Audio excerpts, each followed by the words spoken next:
আগামী 21 জুন হতে যাচ্ছে বিতর্কিত সেই নিট পুনঃ পরীক্ষা গ্রহণের বিষয়ে সমস্ত প্রয়োজনীয় প্রাক প্রস্তুতি চলছে। রাজ্য উচ্চশিক্ষা দপ্তর সহ জেলা আরক্ষা প্রশাসন ও অন্যান্য লাইন ডিপার্টমেন্টের সঙ্গে পরীক্ষা প্রস্তুতি নিয়ে জোরদার আয়োজন করা হচ্ছে।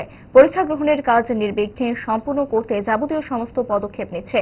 আজ আগরতলায় সংবাদ সম্মেলন করে উচ্চশিক্ষা দপ্তরের প্রাক প্রস্তুতি নিয়ে জানান দেওয়া হয়েছে। সংবাদ সম্মেলনে উপস্থিত ছিলেন রাজ্য উচ্চশিক্ষা দপ্তরের সচিব রেবেল হেমেন্দ্র কুমার, উচ্চশিক্ষা অধিকর্তা অনিমেষ দেববর্মা, পশ্চিম জেলা পুলিশ সুপার নমিত পাঠক। রেবেল হেমেন্দ্র কুমার পরীক্ষার্থী সহ তাদের অভিভাবকদের আশ্বস্ত করে বলেন,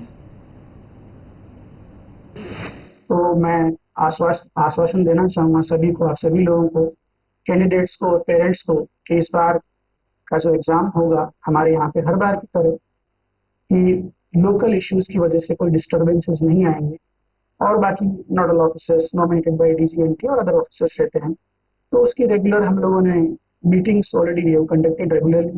apart from this there is one more committee that is at the district level, that we call DLCC, district level committee. तो उसमें डिस्ट्रिक्ट मजिस्ट्रेट कंसर्न डिस्ट्रिक्ट के रहते हैं और एसपी और अदर ऑफिसर्स लाइक डीओ रहते हैं, आईबी से कुछ ऑफिसर्स रहते हैं। So regularly we are holding the meetings of the SLCC and DLCC. हमारे स्टेट में कई बार हो चुकी है और जितनी भी सारी प्रिकॉशंस हम लोगों को लेने थे उन सारे पैरामीटर्स में हम लोगों ने अच्छी तरह से काम किया है।